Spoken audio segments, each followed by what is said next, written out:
The reading for this morning, readings are from the Gospel of Matthew, chapter 22, 1 Corinthians 13, and 2 John, verse 6. Matthew 22. Teacher, which is the greatest commandment in the law? Jesus replied, Love the Lord your God with all your heart, and with all your soul, and with all your mind. This is the first and greatest commandment, and the second is like it. Love your neighbor as yourself. All the law and the prophets hang on these two commandments. 1 Corinthians 13. If I give all I possess to the poor and give over my body to hardship, that I may boast, but do not have love, I gain nothing. 2 John 6. And this is love, that we walk in obedience to his commands. As you have heard from the beginning, his command is that you walk in love. The past few weeks we've been looking at living a life of purpose. Living a life of purpose. And last week we said that essential to a life of purpose is developing your friendship with God. We need intimacy with God. God can't be a mere acquaintance in our lives that we visit with on Sunday mornings and then forget about him the rest of the week. We need intimacy with God. Someone we seek occasionally, if you just seek God when you're in trouble, then that's not developing a friendship with God. No, God has to be a constant presence in our lives if we would live a life of purpose. And so today we look at another necessary ingredient for a life of purpose. And that ingredient is love. And that makes perfect sense because in 1 John 4, verse 8, it says, whoever does not love does not know God, because God is love. Whoever does not love does not know God, because God is love. So if you're seeking a deeper relationship with God, how could you not also be seeking what God himself is in his essence? Love. It's a contradiction in terms to say that you are a believer, but there's no love in your heart. To seek God is to seek love. And it's not just to experience love, but to express it in word and deed. When we're loving others, we are incarnating God in the world. Remember, God became incarnate in living love, the person of Jesus. When we're loving others, we're making God present in the lives of others. And so if you again read in 1 John 4, this is a great chapter on love, as is 1 Corinthians 13. 1 John 4 says, God is love. Whoever lives in love lives in God, and God in them. Whoever lives in love lives in God, and God lives in them. So again, to claim that one is a believer in God, that one is seeking God, and not be a loving person is a contradiction. These two are incompatible. Incompatible. So how important is it that you and I be loving persons? Well, it has to be our number one priority. It's even more important than worship. More important than worship. Think about that.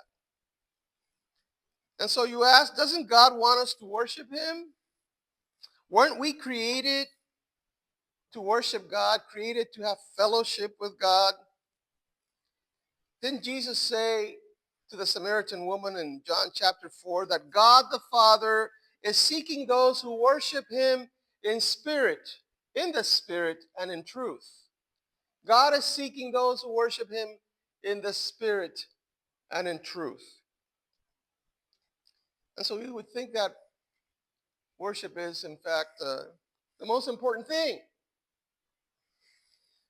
But again, if you look at the scriptures in their totality, everywhere the scriptures point out that God is not interested in religious rituals.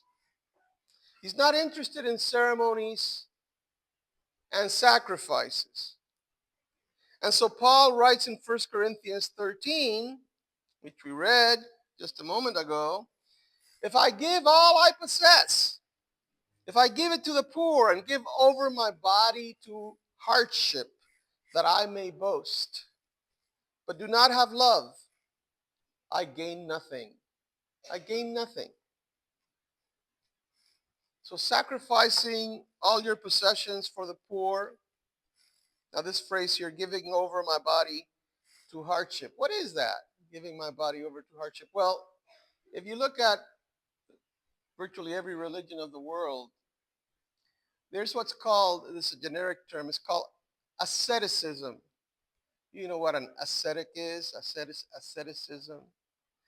An ascetic is someone who believes that the spirit is more valuable than the flesh. And so they try to mortify the flesh, right? They mortify the body by,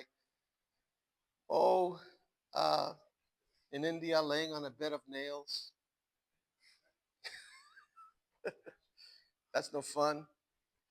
In the Middle Ages, they used to wear what's called a hair shirt. You know what a hair shirt is? You don't know what a hair? Have you ever worn a bad wool sweater without any underwear?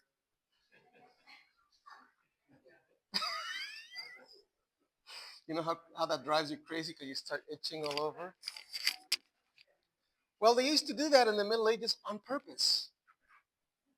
They would wear a hair shirt that would make them constantly itch. And it's a kind of suffering, right? You're suffering because you want to take it off. But the whole point is to not take it off because you want to suffer as Christ suffered. That's asceticism.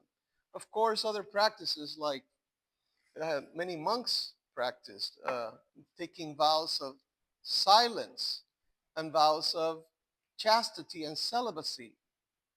That's asceticism. So you deny yourself the pleasures of the body, fasting for extended periods of time.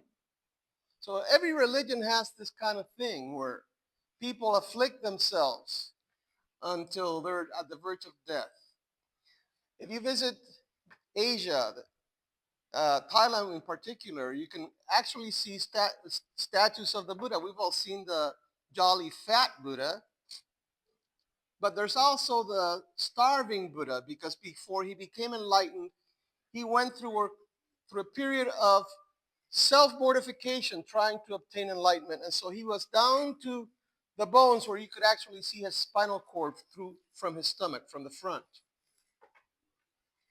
And there are statues of that, of Siddhartha Gautama, of the Buddha. And so every religion has this kind of thing that you have to hurt and afflict the physical, the body, in order to let the spirit come to the fore. And so this is what Paul is writing about. If I give over my body to hardship, that I may boast. You see, sacrificing all your possessions for the poor, sacrificing your health, your physical health in acts of ascetic devotion are pointless. All of this is pointless if what motivates you is self-congratulation, spiritual pride. Paul says here that I may boast. Who's he boasting to? Well, boasting to God. Look, God, look how devoted I am. Look how committed I am. And boasting to yourself. Oh boy, I'm such a good person. I'm such a spiritual person. Look at the kind of sacrifice I'm making in my commitment to God. This is all pointless if there is no love. And so in Amos chapter 5, God says to Israel, I I despise your religious festivals. Your assemblies are a stench to me. Even though you bring me burnt offerings and grain offerings, I will not accept them. But let justice roll on like a river, righteousness like a never failing stream. You see, God is interested in human beings doing good and doing right. Religion, worship without love is pointless. This same idea is repeated in the book of Isaiah. Again, God speaks to Israel through the prophet, saying, stop bringing meaningless offerings. Your incense is detestable to me. New moons, Sabbaths, and convocations, I cannot bear your worthless assemblies. When you spread out your hands in prayer, I hide my eyes from you. Even when you offer many prayers, I am not listening. I am not listening. Learn to do right. Seek justice. Defend the oppressed. Take up the cause of the fatherless. Plead the case of the widow.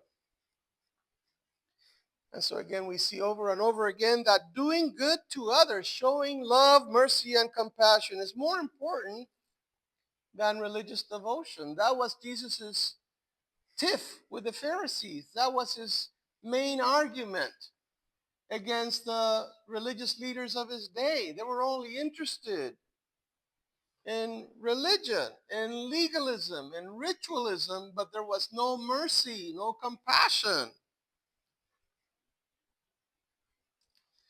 So while spiritual pursuits might seem more noble, pursuing the spiritual goals might seem more noble than pursuing material wealth, pleasure, power, or fame.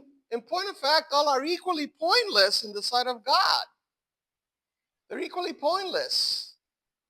For all that truly matters to God is love. All that truly matters to God is love. And so when Jesus was asked, what is the greatest commandment? What is the greatest commandment of all? In Matthew 22, Jesus said, love the Lord your God with all your heart, with all your soul, with all your mind. This is the first and greatest commandment. And the second is like it. Love your neighbor as yourself. All the law and the prophets hang on these two commandments.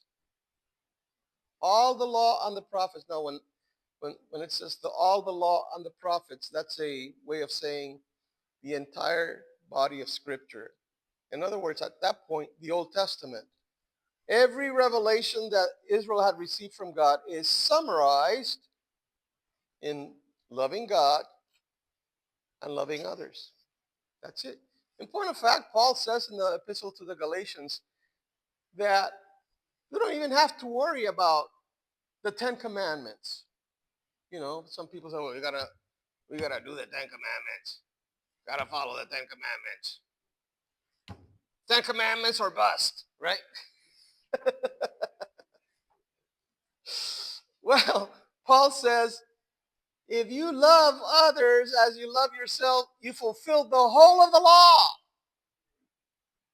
The entirety of the law, all the 10 Commandments are fulfilled in loving others, in loving God and loving others. Because if you love God, you're not going to go after other idols. If you love God and you love your neighbor, you're going to honor your parents. You're not going to commit adultery, steal somebody else's spouse because you want them. You're not going to bear false witness and ruin someone's reputation. You're not going to be coveting the things they own or what they have achieved.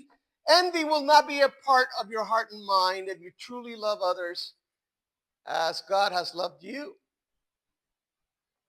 And so you name the commandment. In fact, there are things that you don't even need a commandment if you're loving others, right? Because love should be your guiding principle. So, for example, should there be a commandment, thou shalt not give the finger to someone that cuts you off on the freeway?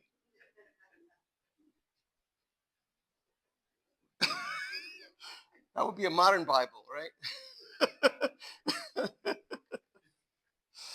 You don't need a commandment for that, do you? No. And, they're not really being affected by it. You're inside your car, they're inside their car. You're just showing an expression of anger towards someone that did something you didn't like on the road. But the whole point is that if you love others as God has loved you, you don't want to show that kind of rage towards anyone, whether it's on the road or, wherever it is that you get angry. No. And so we could go on and on and on and acknowledge that if love underlies all you think, say, and do, it will have a tremendous impact on your conduct and behavior towards others. You'll be courteous, you'll be kind, you'll be generous, you'll be considerate. You'll try to think of what is best and most beneficial to that other person. So, you want to live a life of purpose? Then live a life of love. Life without love is, in fact, truly worthless. Yet sadly, most people do not make loving God and loving others a priority in their lives. You ask young people, in fact, studies have been done, you ask young people what they want to accomplish in life, and a good many of them will tell you, well, I want to be rich. Or they'll say, I want to be famous. I want to be an influencer. That's the new thing now. It's a new pathway towards fame and wealth. I want to be an influencer on TikTok. That's their aim in life. I want to be famous. Or they might say, I want to be happy. And okay, that sounds, in fact, in the Nicomachean Ethics of Aristotle, that's the main goal of human life, to find happiness. And by that he means fulfillment, of course. But people think of happiness as feeling good all the time and not having any kind of sadness in their heart and mind. I want to be happy, but to aim for those goals is to miss the mark. Even aiming, we all want to be happy, but even if that's what we're aiming for, we're missing the mark. Because what we want to aim for is to be a loving person. To be a loving person. What truly matters is relationships. Our relationship with God, our relationship with our physical family, and our relationship with our spiritual family, our brothers and sisters in Christ. But ironically, in the pursuit of wealth or fame or happiness, people often neglect those closest to them. We've all heard about the family, the children who never see their father or their mother because they're too busy pursuing a career. Pursuing a career. Some neglect their spouse, some neglect their children, some neglect their parents and children and siblings. And so people become so consumed with achieving a goal that they forget to love the people around them. But how is it that we show love? How is it that we show love? Again, often you can have misplaced compassion. You can have misplaced compassion. And in fact, in the modern world, there's the tendency to cast off our compassion to a bureaucracy called the government. And so we expect bureaucracies, agencies, to actually help the homeless, help the hungry, help the orphans, help the widows. But guess what? Bureaucracies are bureaucracies. Bureaucracies are, in fact, treat people as numbers. Bureaucracies are impersonal. That's why they're so subject to corruption and fraud, because they don't really love. They're just carrying out a bureaucratic function. A bureaucratic function. Love is personal. You can't cast off compassion and place it on some impersonal agency.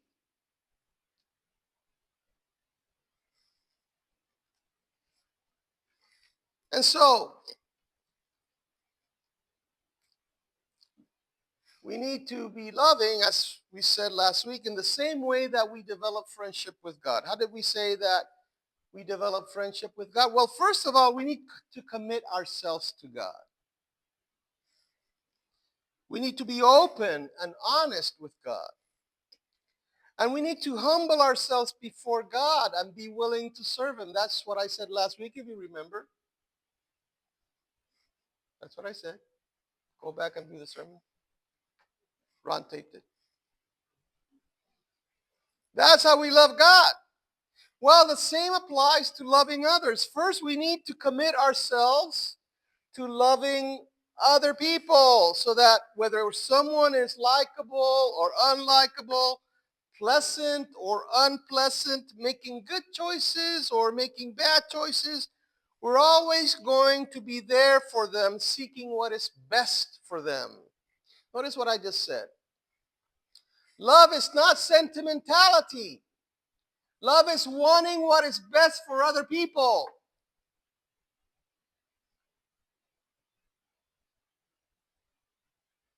Wanting what is best for other people. San Francisco, a beautiful city, has been ruined because of misplaced compassion. Do you know that the city of San Francisco uses its taxpayers' money to provide alcohol to alcoholics? It provides meth pipes to addicts addicted to meth.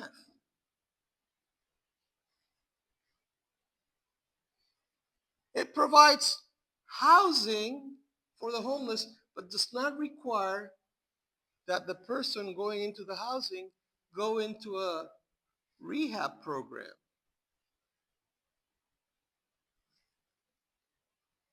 So that's misplaced compassion. You want to just give things to people without requiring or helping them to change and improve their lives.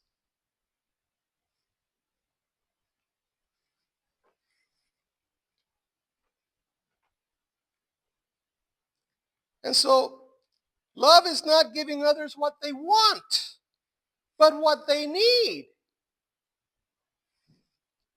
A good parent that loves their child gives the child what he or she needs. For example, nutritious food and a good education, not ice cream for every meal and cartoons and video games every hour, every waking hour. Right? You would call that parent irresponsible.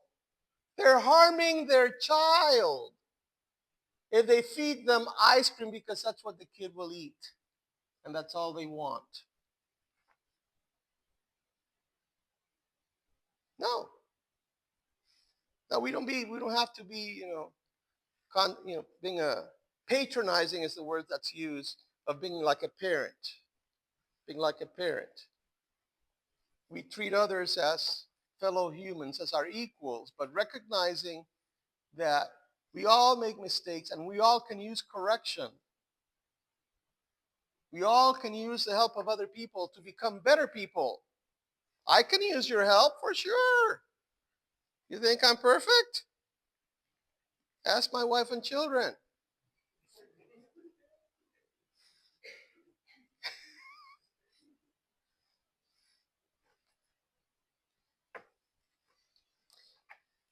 And so we need to commit ourselves to loving others and to loving them the right way.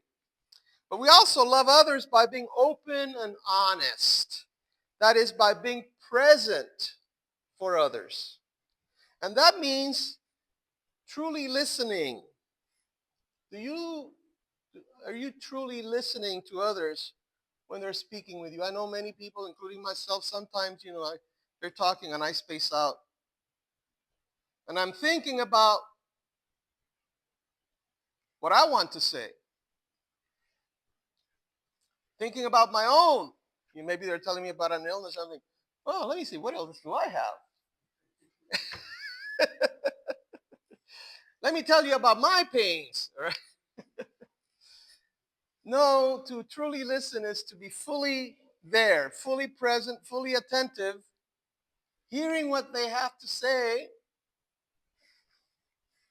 looking at them, looking them in the eye, not letting your eyes wander into into the back of your mind. And so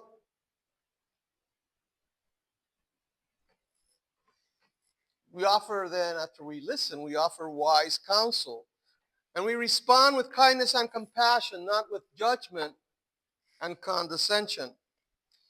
And sometimes the best way to show love to someone who is struggling with grief or frustration is simply to be present there for them. You don't even have to say a word, right? If you just sit beside them, hold their hand, say a silent prayer, that is often much, much, much appreciated.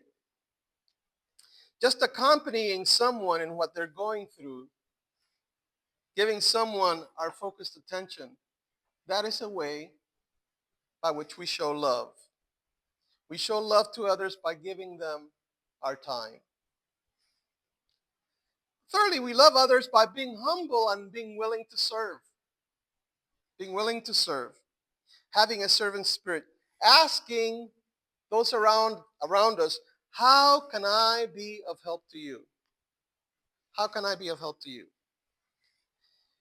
And again, as I said, to help is not necessarily to give someone what they want. That can be a misplaced compassion.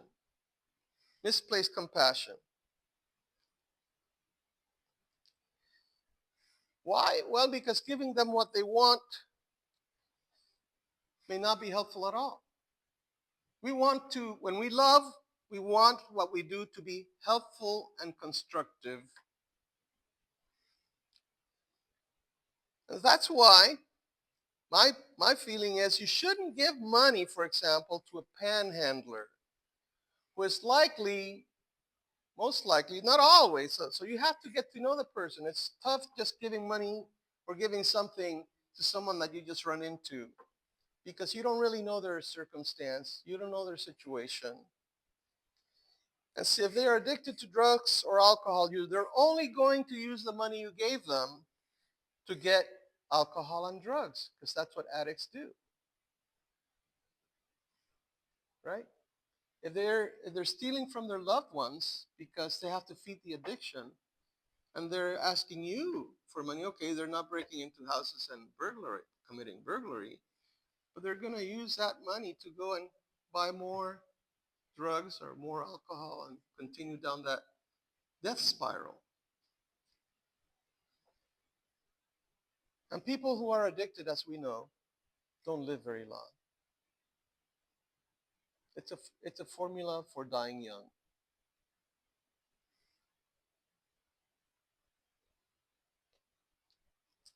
And so our service to others should be prudent and practical, not idealistic and foolish.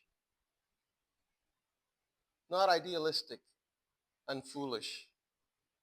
We need to think about what the person is doing, what their actual needs are, and what we can do to actually help them lead better lives. So have you made love the number one priority in your life? What are you doing to show God your love for him? What are you doing to show others the love of God in you? When you get right down to it, you show God your love for him by showing others God's love for them. The Lord bless his word.